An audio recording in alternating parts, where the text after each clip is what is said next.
Okay, so meron tayo dito Yadea Explore. Nasa 70,000 plus. Gulo ng buhok ko. So, check natin ang specs niya. So, tingnan natin ang Yadea Explore. Ito yung pinapakita sa yung may tubig kahit ilubog mo. So, size 12 din yung niya, laki niya. So, stock niya is 90-90-12. Parehas din sa WSP. So, ang baterya niya, dito rin yan, sigurado ako. So, yung ating makikita rito, hindi ko alam kung TFT to, pero, hindi siya TFT. Pero yung panel niya ay, makikita mo na digital din. So, P. So, kailangan niya tayo preno rin to bago. So, may mga accessories na siya nilagay. Ayun. Then, tingnan natin ang compartment, ang likuran. Medyo yung niya polyphonic. Size parang malaki tatong santo. Size 12 din, 90-90. Pero mas manipis yung profile niya. So, tingnan natin yung niyan.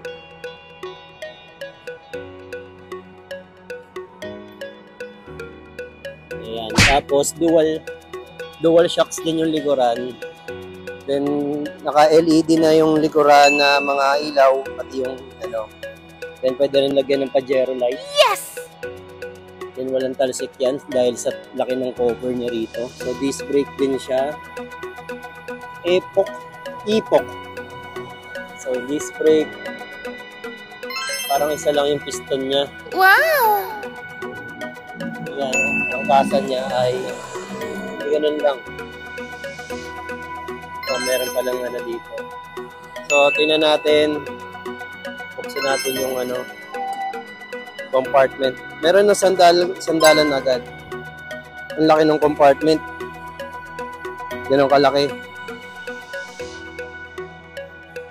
Oh, lalim. Ayan, nakita yung mga gadget niya. So, nandito yung breaker. 63 amperes. Ayun, mayroon ding compartment sa harapan pero lagayan ng tubig pwede, no? May hazard. May hazard nice. Siya. Buksan natin.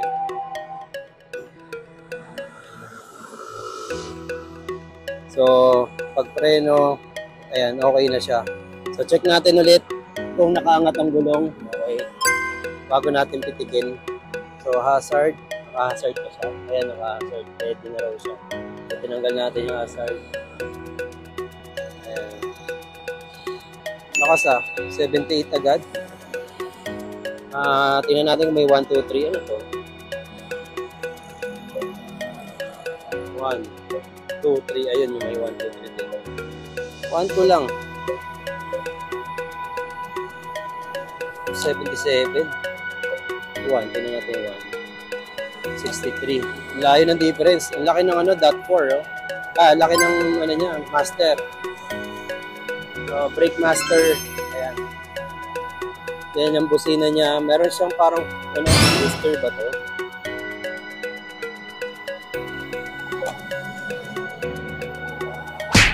Ayan. Tingin ko cruise control. So, high, low, left, right. May moto-wolf na kasi siya. Ayan. Pakinggan niyo yung yung tunog, polyphonic siya. Narinig ba?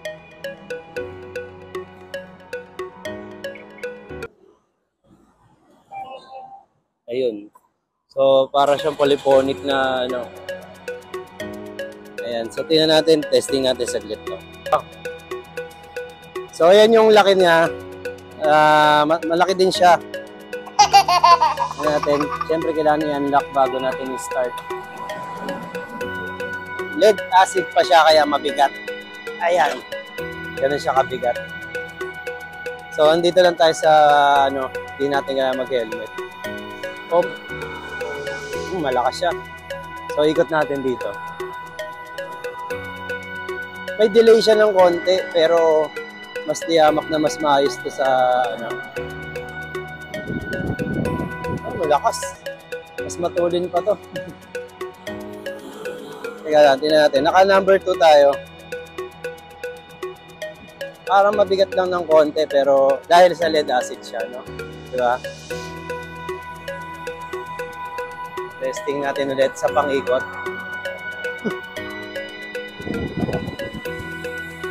Ang braking system niya maayos din. Maganda rin yung braking system. Ayan. So, pag-preno sa harapan, wala lang siyang indicator dito. Yung battery na nakasulat lang dito ay bar.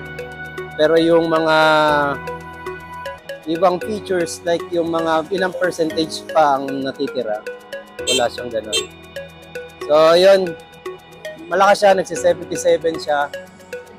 So, yan ang ating ano. Ganda. Meron na siyang ano, sandalan para sa angkas.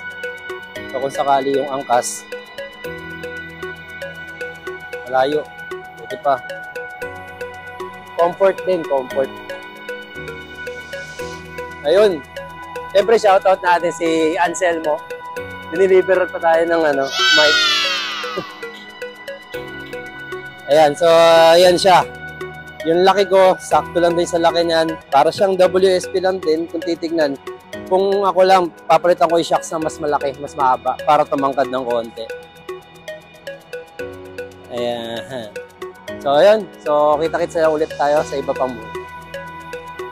Ang charging port niya ay female. Ganda ng takip po. Diba? Quality, no? Oo. Hindi naman, kahit ba hindi mo kayo, hindi rin na-under pa rin. Under pa rin. Ayan, shoutout kay Boss Anselmo. May-ari ng Yadea. Ganda rin, no? Okay. So, isa pa palang feature nito, may cruise control. So, lagay natin sa 20, sample. Tingnan natin yung gauge sa 20. Pagka pinindot nyo na siya, ayan, 20. So, pag pinindot nyo siya, ayan, tumunog, ibig sabihin, pwede mo na siyang magamit nang hindi nagto-throttle.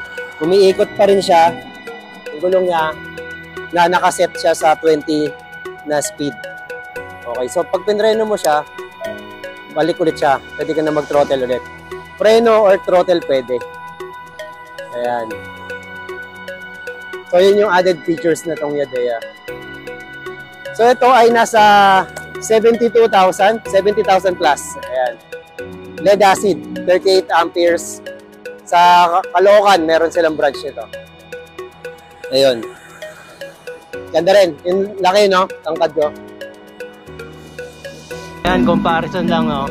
Yung laki niya. Oh, parehas lang. And testing ni Boss Anselmo. Pinapakita natin sa kanya kung gaano kagaang yung naka-lithium. No? Ayan, no? Tuwa siya sa pag-ikot, eh. Ayan, no? Ang bigat lang nito kasi nga lead acid. Pero ang ganda rin niyang gamitin kasi D12 na yung gulong. 12 na rin siya.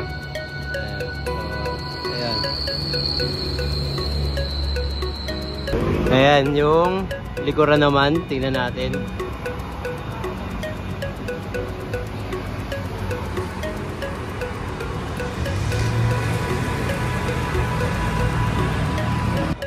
Yan, shoutout mga idols natin sa WSB.